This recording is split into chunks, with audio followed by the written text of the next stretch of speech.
Hello there, good evening everyone, and welcome back to Tapcaf Transmissions, the only Star Wars podcast currently live on this YouTube channel and in your podcast feed. I am Corey, joined as always by Mr. Justin Eckhart's-Ladder. How are you doing tonight, Justin? I'm well. You can't say that we're the only ones reading this book, because this book, after the Bad Batch teaser trailer for season 3, is certainly at the top of minds of many. So I'm glad I finally got a chance to read it. Yeah, Christy Golden's really getting some residual checks this week, but we got a special guest tonight who, as soon as he heard we were talking about Dark Disciple, said, I want to be on that podcast, and has refused to leave ever since. I can't find the button to get rid of him. We have a return guest from last episode, I think was Last Jedi? Heir to the Jedi. Heir to the Jedi, yeah. Whatever. We have Zach. How are you doing, Zach? I'm doing good. I'm glad I got to reread this book. I told you right before we got here, I realized that my copy of the book is missing. Ooh. So I might have to get a new one of those, or luckily I had the audiobook, so. Yeah. Was it captured?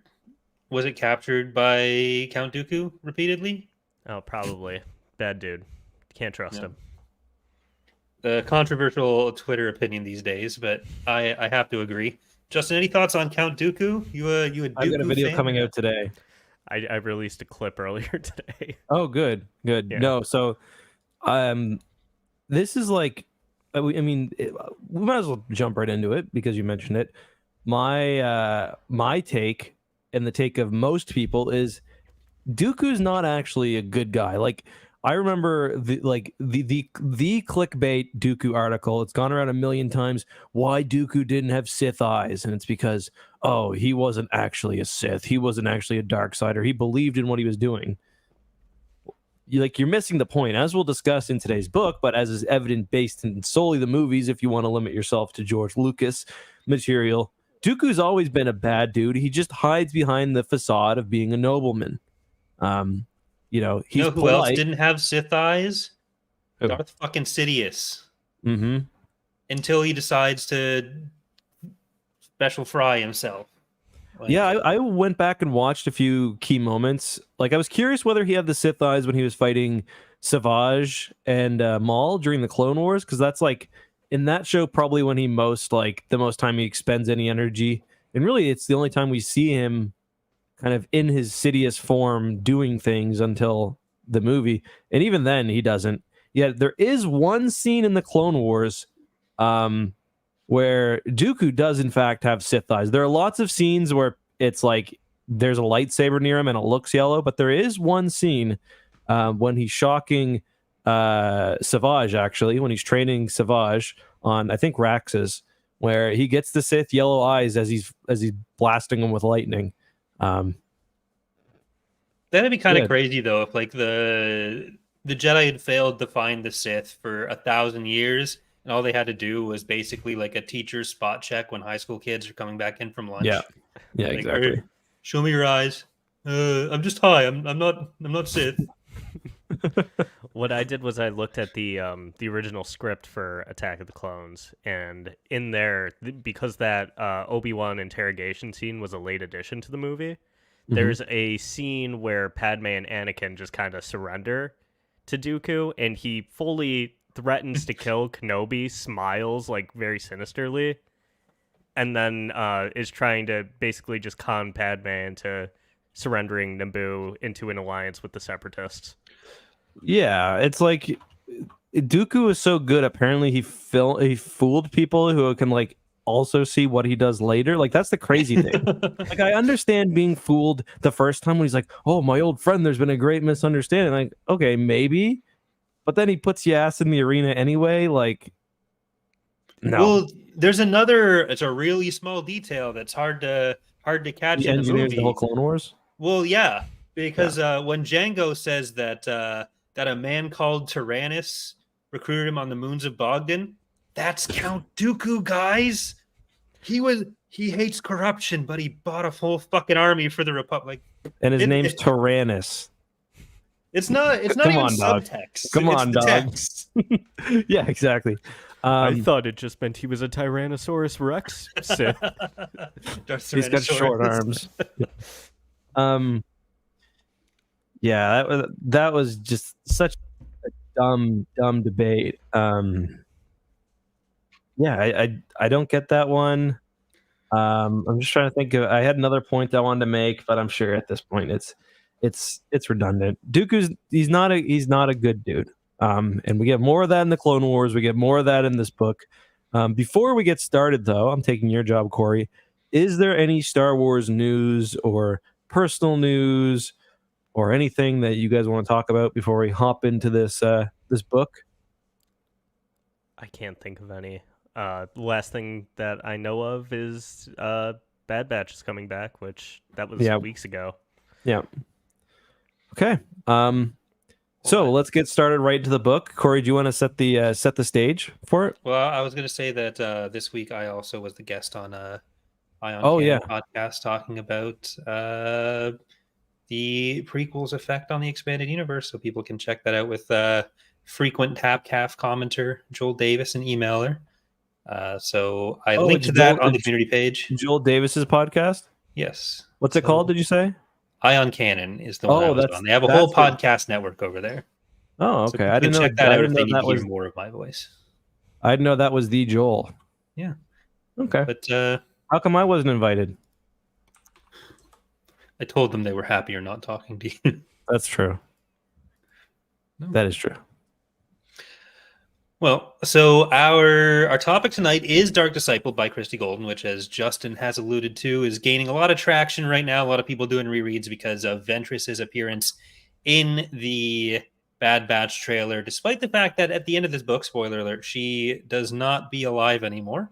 And so we're going to be talking about, I'm sure, that and the possibilities for how she returned, how big of a stretch is it that she returns, and... Yeah. So, any opening thoughts before we get into the? Yeah, I'll just note as well. You'll see when you read the book that it's Christie Golden and Katie Lucas, because this is an adaptation of a canceled Clone Wars arc, and boy, at times does it really feel like that. So, yeah. I mean, we'll get into that, but just know that. I'm guessing they had a general plan and they expanded on parts and maybe cut parts back, but we're left with the novel here, released in 2015, I believe. It's actually one of the earlier Star Wars canon novels. Yeah. Mm-hmm. Yeah, this was the third canon novel I read after Lost Stars and Aftermath, which I think is why I had such a fond memory of it, because Aftermath is so like meh. But also, this was the only novel I had really read up to that point, and kind of afterwards for canon novels for the most part that really advanced characters. Because even like Aftermath was kind of just the it's not it. Just this is the only novel I'd read up to that point. No, this is my first book ever. I get what you meant, Zach. It's just I've read two books, Dark Disciple and the Bible. Just if we had Charlie on as a guest, I could picture him saying that as earnestly. The real opening. I've read two books: the Pocket Guide for Mario 64 and Dark Disciple. But I think the reason I did like it was because it is the only canon book that I really read up to that point that advanced the story, because everything else was really like handicapped by Force Awakens not coming out yet, and they wanted to keep so much of it a secret still. Yeah. Yeah, so the premise of the book, or the general plot outline for those of you who haven't read it yet, is that the Jedi have decided that the way to end the war is to kill Count Dooku. And to do this, they're going to send a little Jedi named Quinlan Vos to assassinate him, because they figure, it's probably not that bad if he does it. And the way that they think this needs to be done is to have him team up with someone who has failed at killing Dooku before, namely Asajj Ventress. So Quinlan, in the first section of the book, is trying to gain the trust of Asajj. Then you have a little escapade by them to try to kill Dooku. And then you have 3 more escapades to try to kill Dooku, because people keep getting captured and then released and then captured and Are released. they double agents? Are they? Yeah. Yeah. I will say the beginning of this book I thought was excellent. You mentioned Lost Stars. It wasn't quite as good as Lost Stars, but like when I was 1/3 into the book, I was like, man, I really, really like this. I'm like, this is going for an A for me. I get what Zach is saying. Because the beginning of the book is really exploring the characters of Quinlan and Asajj. Asajj, I thought the beginning third of the book did just a phenomenal job with. She's been someone who's been essentially discarded and used her whole life. She's used again, not Ventress. Quinlan comes into her life and tries to essentially use her in the exact same way, which I was kind of disappointed they didn't touch on more. And then after that, the book, in my opinion, just completely falls apart. Yeah. Like the first third of this book, if they had spread that material and expanded it and put it over the entire novel so that the book ended with that first confrontation with Dooku, I think it would have been great. But instead, this is like a Clone Wars episode or like a Clone Wars arc, and I mean that in a derogatory way, where they capture Dooku, Dooku escapes. They sneak onto Dooku's ship in a shuttle somehow. Like, you know how easy it'd be to kill Dooku? Twice. Put a bomb in the shuttle and blow it up. Dooku, there are 3 points in this book where Dooku is captured and could easily be killed by at least 7 different characters. But before we get into that, though, Zach, Bosk has Dooku at gunpoint, yeah, and just doesn't shoot him. Oh yeah, they go to the Mos Eisley Cantina, by the way. Just yeah, why not? Yeah. But Zach, since you were so high in the book when we mentioned we were reading it, do you have the same opinion now, or have you?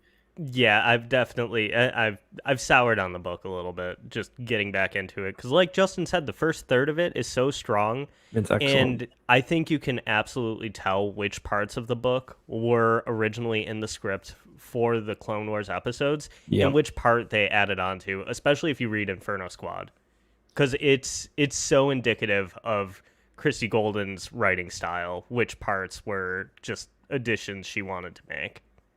Yeah, like Clone Wars, they have all the same bounty hunters who are always in the Clone Wars. They've got a scene where Anakin and Obi-Wan are literally sitting under a table watching Dooku duel with Quinlan.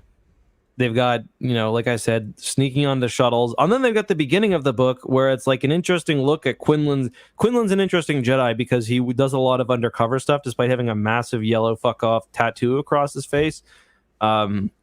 He's the only Jedi with social skills is basically what it comes down to. And dreadlocks. Well, yeah. But rereading the book, what do you think about Yoda and Mace Windu just basically being like, you know what, we're okay with an assassination at this point? I guess that's kind of the point, but the Jedi in this book were so off. Yeah, they were. Corey, you look like you want to talk, so I'll let you. When they get to after Quinlan's first or second capture by Dooku, when he comes back, the Jedi aren't trusting him. Ventress is saying like, "Oh, he's definitely dark side. You all need to listen to me." The Jedi are like, "Nah, he's cool." But then Quinlan like phones in their activities to Dooku, which ruins a few missions. So the Jedi's plan to see if Dooku or if Quinlan is good or not is to send him after Dooku, and their metric for this, for whether they should kill Quinlan as well, because Anakin and Obi-Wan are just following him in to do that, is seeing, okay, if he kills Dooku, that means he's on the light side. It's like in episode 6 when Palpatine says, "Strike me down and your journey to the dark side will never happen," because that's a totally Gucci act. Yeah, they set Quinlan up to fail a million times, and anytime something goes slightly wrong, just kill him. Yeah. Kill everybody. Mace Windu's like Asajj is there, and just kill her too. Like, she hasn't done anything. Like, she's actively been helping us this whole Clone Wars arc. Doesn't matter. Just kill her anyway. And then at the end, Obi-Wan gives this speech where like he's like, the real friends we met along the way were not executing Jedi. Yeah. And Yoda's like, Very wise you are. Like, yeah, don't execute Jedi, probably. I will say I do like that they make Obi-Wan the voice of reason. I'm Yeah, I like, like yeah, that. of course he knows what's going on, but also it seems like Yoda is kind of tuned in, where he's just like, yeah, Mace Windu, show your true colors, show that you want to kill people and tap into the dark side. Oh yeah, Mace gets like a bad sandwich at Tim Hortons, and he's like, "We must consider executing the subway worker." Man, Tim Hortons fucks up and the Subway workers got to pay. That's Did I say crazy. Tim Hortons? Oh shit. You said Tim Hortons at first, but Oh, like, Well. as much as I enjoyed the first half of the book, it was like it did feel a little bit rushed.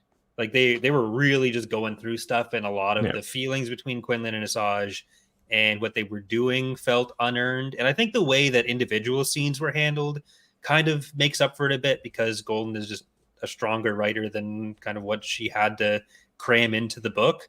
But it still felt like they were going from scene to scene of like, oh, we just met, but also now we're kind of in love.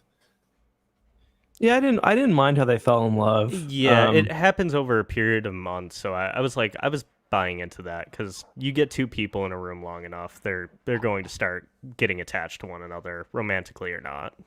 I just like they have all the missions they talk about where they're bounty hunting, and like where he's gaining her trust. The book should have just been that, and then the midway point should have been them falling in love, and then end with a mission towards Dooku. Yeah. Instead, the first mission to try to kill Dooku happens like, I don't know, maybe a third or half the way through the book.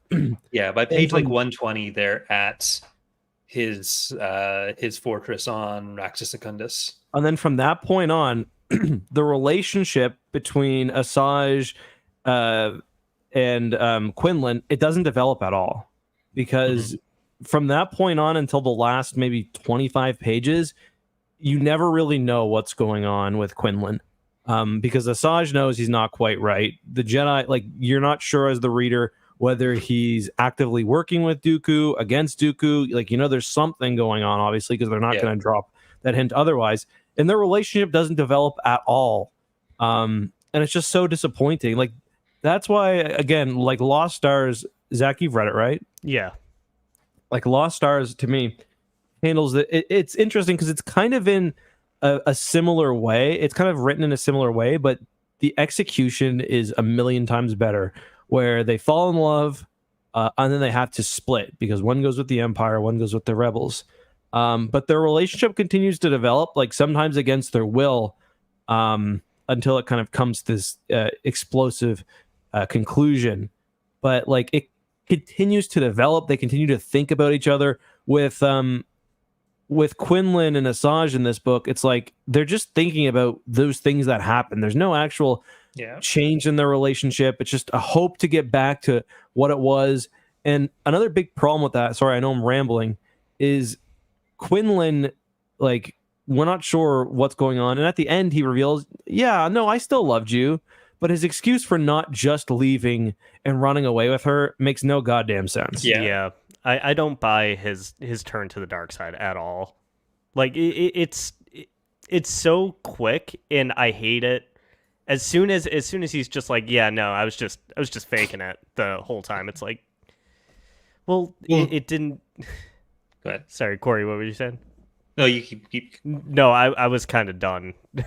Well, that's the main thing I mean with it feeling rushed, is like my notes on basically every time he's going to the dark side in the first half is just that it's unearned, because like she brings him to Dathomir. So there's a good chunk where they're like, he's just stalking her. They do the bounty hunting and whatever.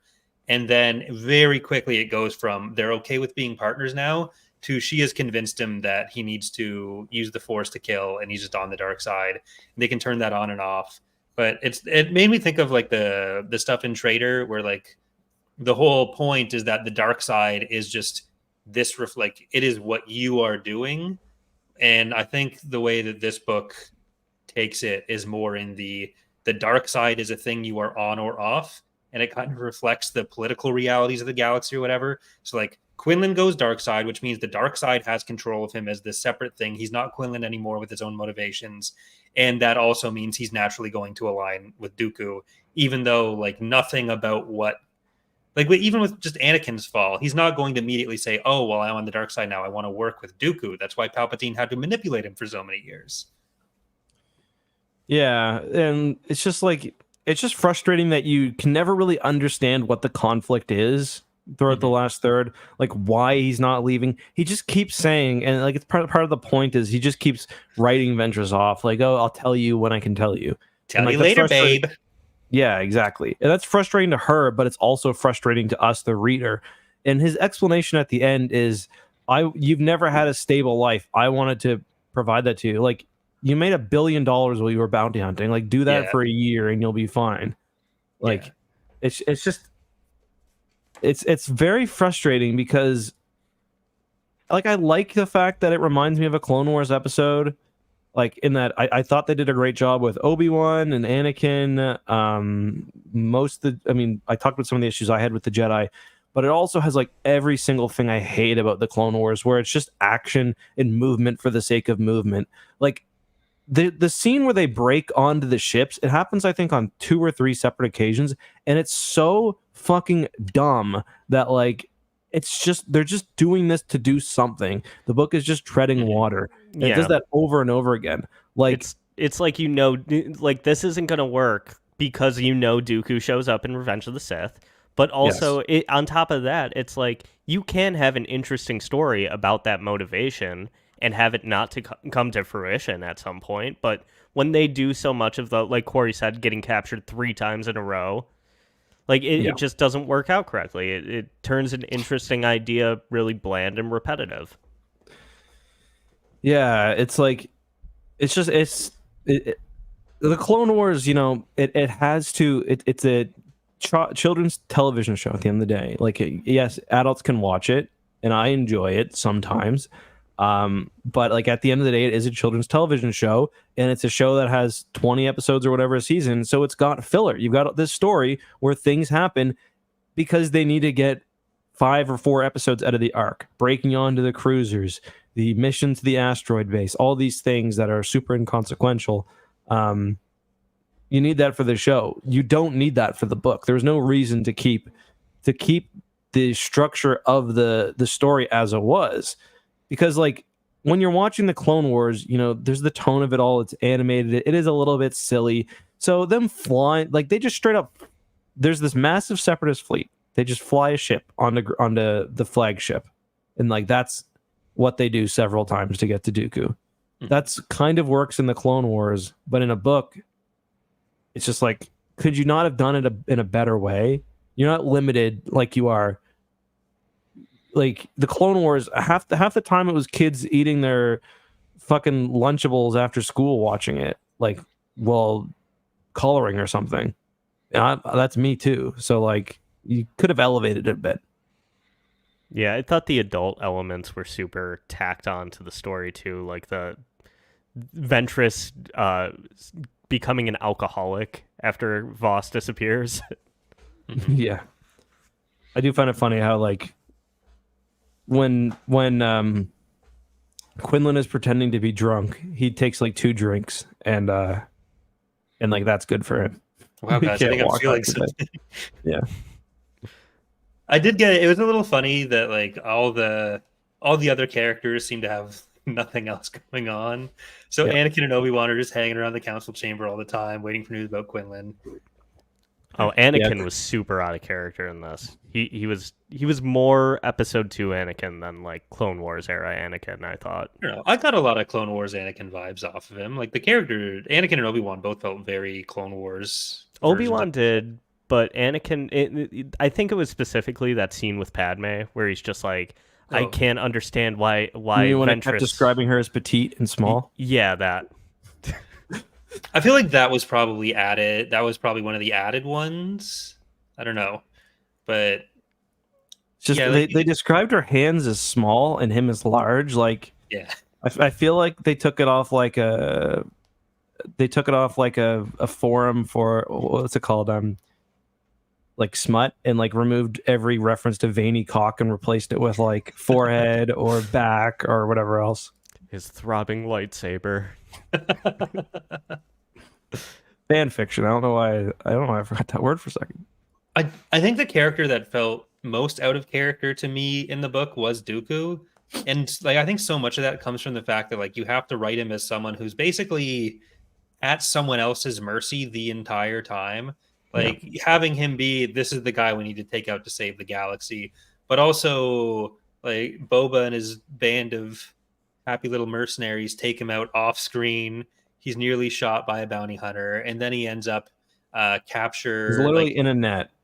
yeah, like he he's Quinlan could have killed him at that point, and then he ends up like Quinlan wins the fight with him on the ship, doesn't kill him then. He's held captive by the Republic, don't kill him then, and then he's like injured after Ventress crashes the fighter and has to Yeah. get dragged around He's by shot. Ventress and Voss.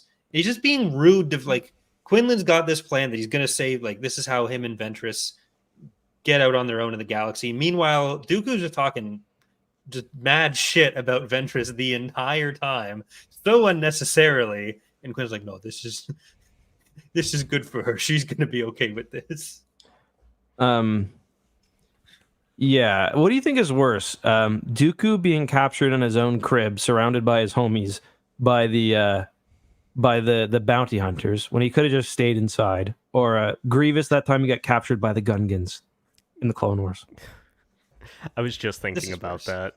The Gungans, the boomers, they're like EMP grenades. That is that's his hard counter. If he's in a game, that's his hard counter. That is true. Can't blame him for that. I just hated how quickly in that arc they were just like, Grievous is captured. Never mind, release him. Yeah, like I'm sorry. If I'm a clone and I capture Count Dooku, I'm gonna fucking execute him. Yeah. I'm just gonna do it. Like, I don't know. You killed It's a lot always- of my brothers. It's always hard to take like the moralizing about not killing Count Dooku when like they're just slaying tons of people on the way to him every time. It's like, no, he is special. So it's like we need to think about this more. Only arrest him. Yeah, that's like Luke has that issue. We've talked about this before with Luke in the post Endor era, where he will murder without second thought 1,000 stormtroopers, and then he'll disarm a dark Jedi and be like, "Now's your chance, repent." It's like you didn't give that stormtrooper who's probably fucking conscripted at age 3 the chance to repent. You just hacked his fucking head off. Not based. I had a question for you, but I don't remember. I'm gonna look at my notes. Do you guys think Quinlan Voss will turn up in Bad Batch season 3, or do you think he'll show up somewhere else, like Jedi Survivor sequel, or somewhere else down the line?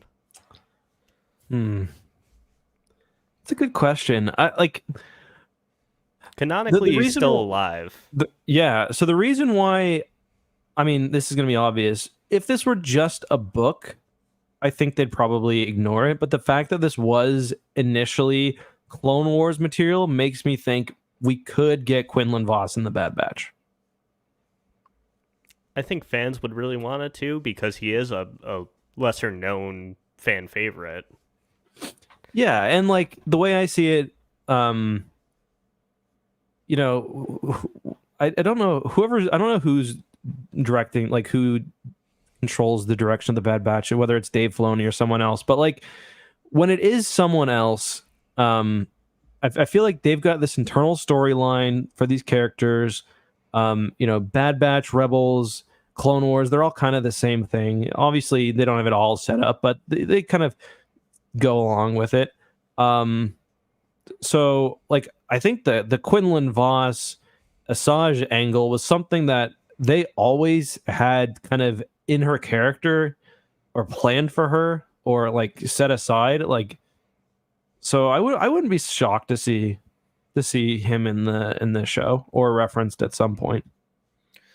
Yeah, I think like Quinlan's one of the characters that's definitely gonna turn up somewhere. Like there's the Obi-Wan mention of him. Like we know he's around still. He made it. Right, he's mentioned in episode 3. Yeah. Like he's on Boz Pity. Yeah. So Master Voss says whatever on Boz Pity. Quinlan was here. But Like, Don't call me that. I I'm don't sorry, know. I can't take this book seriously because I just fucking Asajj's voice and everything. I love Well, you, yeah, Quinlan. you guys were doing the, and as Joel points out, Jennifer Corbett is the showrunner on Bad Batch. I love you, Quinlan. I think that's part of Dave like handing over some of those other projects. Like, I think Jennifer Corbett's been the main voice behind Bad Batch since that started. But I don't know that Dave is even really involved at all. But like, I don't know if we'll have Quinlan with Ventress in the Bad Batch, but I think Ventress will be like, she's got her yellow lightsaber. And it was kind of weird how everyone was talking like, oh, well, Ventress beat the dark side. Even She's though got like, her hair, no, too. she's not a Sith. She's still very much using the dark side. But She's a bad bitch no matter what. That's what I think is interesting about her character. She's kind of like the counter Ahsoka in a way. Started off on, kind of like loose Jedi Sith path, and then just strayed away from both the orders. Yeah. Well, she's a Night Sister, so she gets kind of a pass on using the dark side. So it's kind of okay for them when they do it. But Obi-Wan said, or Quinlan told Obi-Wan that. He's like, nah, it's chill when they do it. yeah, He's like, dude, you can't say that about the dark side here. That's racist. You're right. I think it is okay here. But what do you guys actually think, since we're kind of there now, is so Ventress does die saving Quinlan when Dooku from the floor decides to blast him across the room with Force Lightning, the most powerful Force Lightning that anyone's ever seen. And Ventress takes it, pushing Quinlan out of the way, snapping him out of his dark side urges. But unfortunately, it does kill her. They do use the words dead repeatedly, but Obi-Wan and Quinlan take her body to Dathomir and dump her in. Not dump her. It's a bit more ceremonious than that. They lower over her his shoulder and he just drops her into the fucking lake. into It's the like water. a pond. There's like a little runoff, like one of those little pipes, like toxic sludge. Like, oh, it's great. It's Night Sister magic. It's like there's a nuclear plant just upstream. It's the three-eyed fish from Yes, Simpsons. Quinlan. Night Sister magic. Don't look that way. Maybe it's best if you don't see this. But yeah, so he drops her in the water and it starts glowing. Like, the water of life starts glowing green. And you can take that as, oh, the Night Sisters are reclaiming their last sister. It's all ogre for her. But what do you guys think? Yeah, I mean, it's probably meant to be. I don't know if it's meant to be ambiguous or not, but I definitely took it pretty clearly as her dying. And, you know, the Night Sisters say, like, come join us, or like, sister, like, you know. To me, it's always been pretty ambiguous, but also with the Night Sisters, you know, you have that out in case a character ever dies or is near death. Yeah. Like, my maybe controversial take is that they could say nothing about the fact that she was dead in the show, and I think there's enough to go off of in this book, knowing what we know about the Night Sisters and like Maul's return, that we have enough information for it to be reasonable that like this happened, glowing green, she's back. Like, I'd be perfectly fine with that as an unstated reason that she's back. I don't think it's quite the same as if she's like smeared across the floor on Christophsis, and the last time we see her, a janitor with a mop is putting her in a bucket. Like, I think this is, as far as Star Wars Returns go, fairly reasonable. Yeah, it's not like her head was cut off or something. Yeah. Like, she was killed by the dark side. It was just dark side stuff that happened to her. So maybe there's like an added connection there. She had like the scars, and didn't it even say something about the scars going away when he put her in? They were like faded or something, it said. Yeah, so yeah. No, I understand why people think that it could be a clone, but also she's got People the same just- hair, same lightsaber. She's just back to life. What if it was a flashback? all the Clone Wars, like all the Bad Batch scenes are just random flashbacks of Ventress. Have we seen flashbacks in the Bad Batch yet? Well, all I'm saying is we don't see her with anybody else. It could be a clever cut Because they don't want to show us whose side she's on, even though like she's going to be training Omega. You think that's a good? No, yeah, I think didn't it's even going to think be about that. Padawan Omega. I like that. I like that theory. Yeah. No, do you think it's gonna tie into the Night Sister stuff we saw in Ahsoka at all? I mean, they are kind of, Mount Tantus is a big Thrawn thing from the expanded universe. It hasn't yet been directly connected to him in canon. I assume that's coming at some point, so it would make sense. Like the Night Sisters are kind of the common denominator there. Yeah. The idea for Ventress to come back in something has been around for a while because Resistance was going to have her, but like since Filoni wanted to bring her back for both of those things, and Ahsoka is kind of Filoni's current big thing, like the idea of Filoni using Ventress is not really that far fetched to me. Yeah. Where like because I think a lot of people, myself included, would have been thinking like, oh, Night Sisters, Marin. But no, it's going to be Night Sisters Ventress. Yeah, that's probably true. Big fan of the new look, though. I think it works for Ventress. Looks less like a snake. Just anytime he's like talking about how beautiful she is, all I'm thinking back is that scene where she fights Anakin on the Masasi Temple in the 2003 Clone Wars, where she looks like a fucking demon. She's so beautiful. She turns around, she doesn't even have pupils. Well, wasn't she based on like unused concept art for Maul? Yeah, I think she's like female Maul, kind of. Or I think maybe it was female episode 2 villain. Oh, okay. I can't remember for sure though. Yeah, she's a spooky gal. Like Very corpse-like. it'd be Yeah. nice to see her and Marin get together at some point. Not get together. I mean, Marin would like that as well, but she's with Cal now, so she can't be doing that. But as the two remaining Night Sisters, I'd hope they're both involved in Night Sister related stories, but I feel like Ventress is probably the main one to be, especially when Filoni's running those stories. And Which is I a think shame it's- because Yeah. they've got a very nice planet where Ventress could go hide and start a new life all ready for her. yeah. Wow. I'd like to see Ventress come back, maybe interact with Ahsoka in some way later on. I think that would be a cool dynamic to reintroduce. I want to see her in live action just because I'm so curious what they'd make her look like. If they Less get like a Marin's monster. voice actress to play her, that could work as well. She looked like live action her would kind of just look like Marin in some ways, just different haircut. Yeah. They're all kind of spooky, I guess. Eastern European. Yeah. I don't mean Night Sisters. Ask Gilkin. It's where half of my family's from, so I could play Ventress. Is that what we're doing?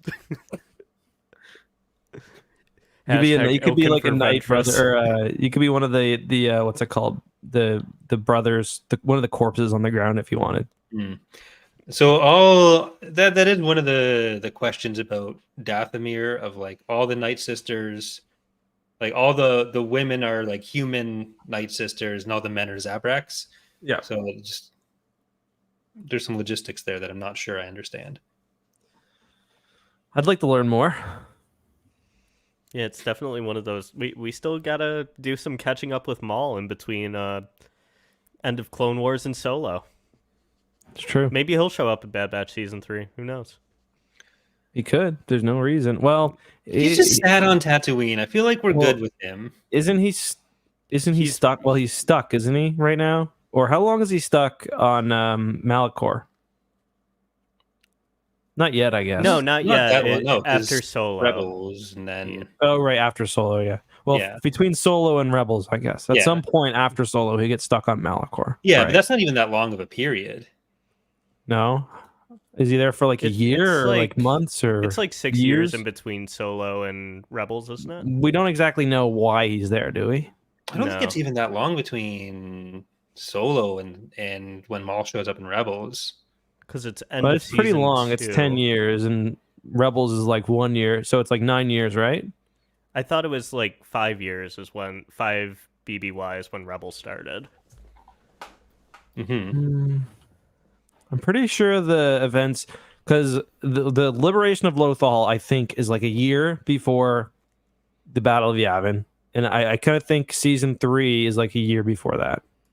Yeah, because there's a time jump between Yeah, season 2 and 3, right? Solo's only set in 10 BBY. Yeah, so it's like 8 or 9 years between Solo and Rebels season 3. Doesn't he show up earlier than that? I guess not.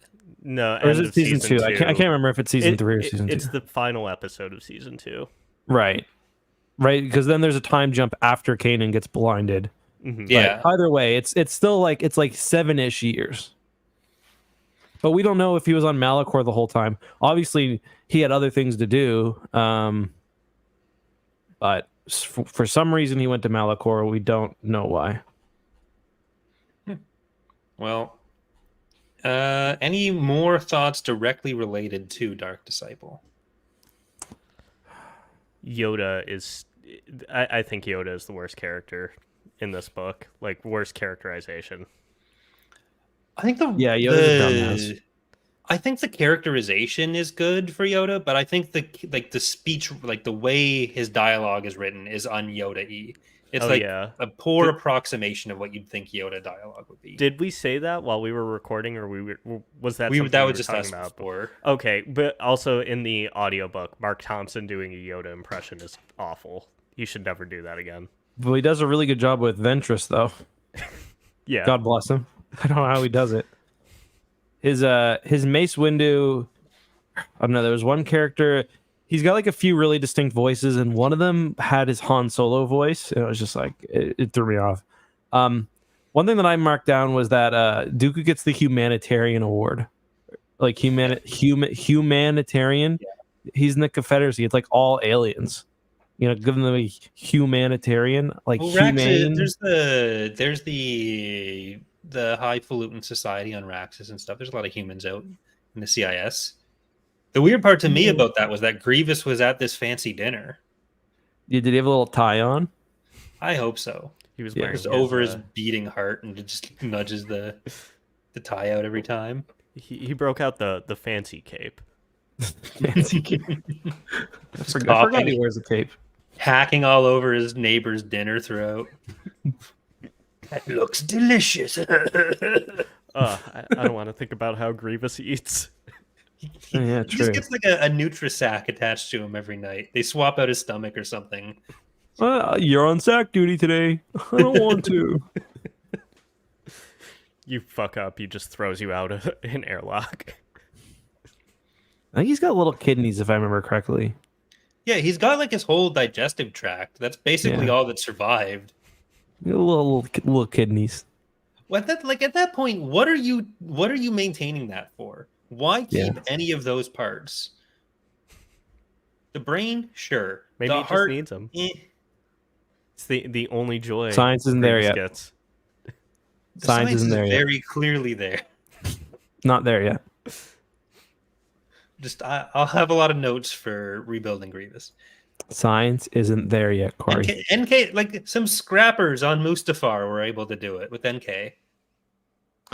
The science for Grievous isn't there yet. I don't know what to You're tell trying you. to way she goes, bud, me right now, and I don't appreciate The it. science isn't there. For the Kalish or whatever race Grievous is, I can't remember. Yeah, you got it. Kalish. Okay. Go me. Kaiman Jai Shalil, as his friends call him. I was pleasantly surprised by the bounty hunters who do show up in this, though. Like when Boba Fett shows up, I'm like, oh yeah, I haven't. It haven't like really- is the Clone Wars crew. Like Yeah. there's that one girl, I forget her name, and I'm like, oh, who the fuck is that? I'm like, oh, the purple one. Okay. The purple one from the Clone Wars. Well, when I was reading it, I was wondering, like, wait, when were these episodes written? Would this have tied into 1313 in some way? Like, could it that's a have good been question. some level of setup for that? They do go to specifically level 1313 a lot. I'm guessing Yeah. maybe. Because that was 2012-ish. Yeah, so it probably would have been Yeah, I'm gonna guess yeah, or like if not that specifically, like 1313 as an idea was probably or like as an important level that they're gonna return to was probably identified because like they do go there in I think season 7, right? Isn't that where Ahsoka goes To with 1313. Trace and I Trace don't and remember Rafa? if they specifically. I think they do call Do it they? out. Yeah. Like, it gets a few references in a few places, really. Like, it's a fairly popular level, specifically. So it's 1300 levels from the top, 4000 from the bottom. I think they say. Did they say that? Did they say the opposite? Because Mm.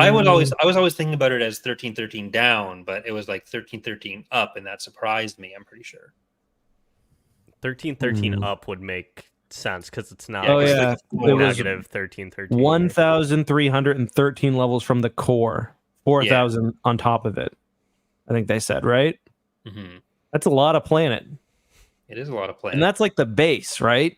Then you've got like the spires on like the taller buildings. Because Yeah. like the way I always imagined it is like you've got like kind of the like in the Phantom Menace, especially before they had like this full special effects, you kind of just see like a flat cityscape everywhere. Yeah, the works. And then so I kind of imagine that's like level 0, and then you got like the towers, which are in the positives. Mm-hmm. Well, I wonder if even the towers would go up from there too. Yeah, that's what I mean. So like Okay, you'd have level 0 and then like level 2000. So you could have like 0 is 6,000. probably where the Senate is, realistically. Yeah, And then like right. the areas in the works that are like the flat areas, Yeah. that's probably down a bit, but still Yeah, probably. relatively high. So the planet can hold way more than Or a not fucking 0. trillion people. Yeah. Because it's- that's the well, they always say they actually talk about this in Trader, I think, Corey. Yeah. Where they were like the number is a trillion, but it could be anywhere to like 10 trillion. It's like realistically, if you've got an entire city, entire planet, which is relatively Earth size, covered by 5,000 levels of city, densely populated, you're gonna have like several orders of magnitude more than that. But Who do you think was the first Star Wars YouTuber, like in Star Wars, to reach 1 trillion subscribers? Pod Racer probably, or a Jizz Singer. Like, if you think 1 million subscribers or social media followers really messes up someone in real life, like, what would 1 trillion people? It's just all got to be noise at that point. I know who it would be actually. Saboba. You know how they have those like? Have you ever like Googled like how to pronounce something, and it's just like a YouTube video? It'll be like, this is how you pronounce gray. So like in Star Wars, it would be a protocol droid who's like made it in 1 billion different languages. It also does makeup tutorials for some reason. Yeah, because like I'm pretty sure like droids in Star Wars, they often will have like boobs for like no real reason. Like that droid has boobs. It's like a feminine. Like Nanny had them for a good reason. I'm pretty sure there was one in this who's got hair, and like she was like a server droid. I don't know. I imagine that droid probably had boobs too. Based on Corey's tweets about Twi'leks a couple days ago, I'd say Jabba the Hutt runs a cam girl site probably. Jabba the Hutt is fucking what's his name? Tate, Andrew Tate. Jabba the Tate. That actually fits really well. Yeah. Who's gonna choke him out though? Someone get a chain to one of those cam girls he's got fucking in prison. We can only dream. Well, what ranking would you like to give Dark Disciple, Mr. Zach, while you're drinking? I'll ask you.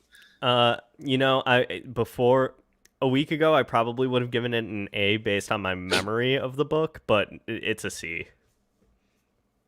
I think the ideas that are interesting enough are interesting, but it does fall apart at the end. Justin? I'm gonna give it a C as well. You're going to give it a C? Yeah, actually, it's close to a B.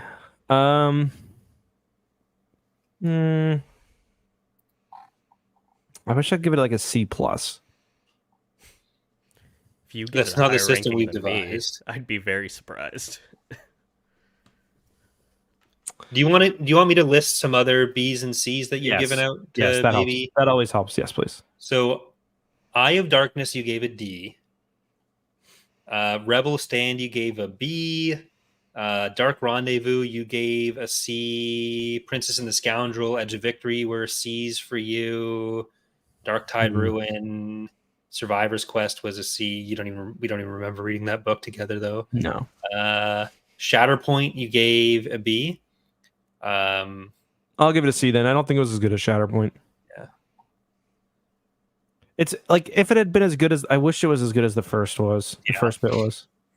Like that's the thing. Like for me as well, I like if the book was what it was at the start, like if it was just that first third, I'd give it an A, or even it'd be a strong contender for an S, depending on how the story went. But it's not the fault of Christy Golden. It's just I don't know whose choice it was to. I don't know. Yeah, but like we don't know. It could be her fault. It's the struggle of adapting 8 episodes of a TV show for children into a novel for adults. But who said it had to be all of the content of those episodes getting into the book? No, you could have the beginning and the end. You know, it's not like a movie novelization where you have to cover the whole plot, like where you have to cover like each beat to some extent. It was we had these episodes and they're not being released. Make a book out of them. Like, did she have the power to make other decisions with that? But the book as it is, with the opening being so strong and the ending being not good, I think I'm landing at C as well. Well, would you enjoy seeing some kind of on-screen adaptation of this story, if given the chance, like a 10-episode miniseries? Too long.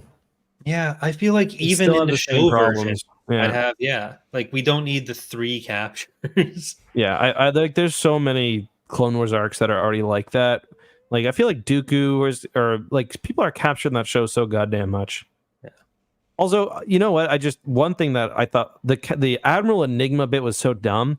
Yeah. And like, how is Padme surprised to learn the news from Anakin when like Admiral Enigma has been like the big news across the galaxy? Dooku's got a new right-hand man, and then it's also the one of the worst Star Wars names. Yeah. Oh yeah.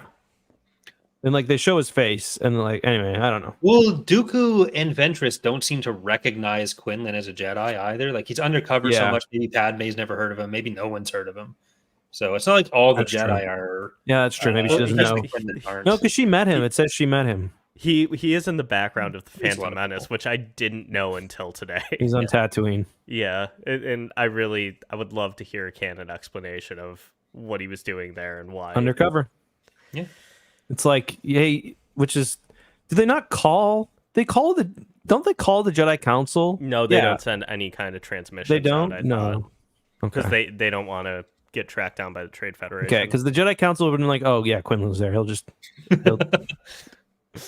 But like Qui-Gon was a pretty prominent Jedi. Wouldn't you think Quinlan Vos would just like see him across the way and be like, "What is he doing here?" No, he was super busy breaking up an illegal fucking pod racing match or some shit. Like at the beginning, well, wasn't he just sitting on a chair in the street? Yeah. He was in the area with Saboba where he was eating, wasn't he? He's like, he was waiting to get like a really good like order of pho, and like his number was about to get called. He's like, I can't. Oh, I'll deal with this in a little bit. They just called 33. I'm 35. Like I can't.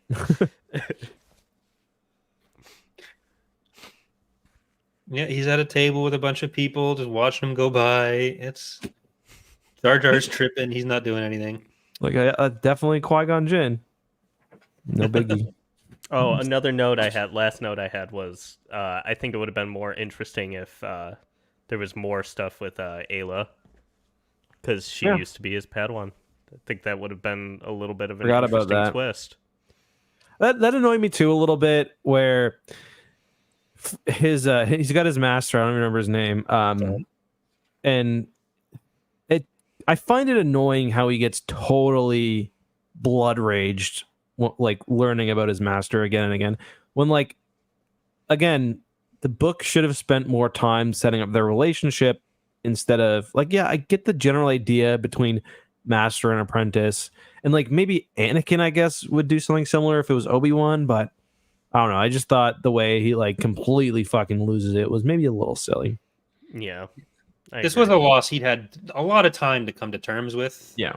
Repeatedly, and like he's still going to be upset, but losing control over finding out he'd been lied to about who did it, and that being what drives him to the dark side, which he did as a ploy to get her to save. Like the motivation just gets so muddled at the end with all of that.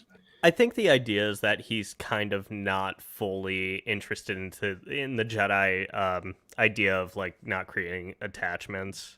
Yeah, well, clearly considering the rest of the book, but like I think that's a good way of explaining it. The book just doesn't do it well. Well, it just tries so hard to be like the mystery must be maintained to the point that it's not really a mystery. It's just an omission, both in and out of the book's context. But I wish I kind of wish they had spent more time grappling with the fact that like they lie to each other, but they lie to each other all the time. And like I really wanted there to be more conflict around the initial lie that Quinlan gives to Asajj, because it's the entire entry point for their relationship. She's really just like, oh yeah, she's like, okay, but like she's been used again and again. Like I really liked, actually, I mentioned this earlier, I really liked her character early on, and it does feel like she's someone who's been kind of thrown around by the currents, and it's happening to her again, and she's being used, like she's used again and again and again. And then this person comes and like they break down her walls a little bit. They they find some humanity in her. She opens herself up in response. And then it's a fucking lie again. And he tried to use her again. And like the Jedi Council wanted that. And like that is such an interesting idea. And it's just like in the end, she's like, it's cool. I was really disappointed by that because it's like the foundation for like, and again, this is like where Lost Stars just handles these ideas so much better, because these characters in that book, they have conflicts where it's not like, oh, you tried to force lightning me and I don't like you now, or you lied about the most important thing in the world. It's like you broke my trust and that means something, and we're not going to talk for 10 years about it. You're or like it's going to change our relationship forever. Like we got to read that book soon. It's excellent, but it's just like when you compare it to this, where it's like the same things. It's like enemies to lovers to enemies again to friends. It's where are we landing? That book deals with it, where they're being kind of torn apart by the galaxy. This book does it too, just really not very well. You're absolutely right. I think they could have used that motivation of like Ventress turning her back on Quinlan as kind of his as another step towards him going towards the dark side and aligning himself with Dooku. Yeah, I will say I never cared much for Ventress before this book. The first third really made me like her as a character quite a bit more, especially like when she does have those vulnerable moments, because you never really see that in any of the other media she's in. Maybe, you don't really ever see that.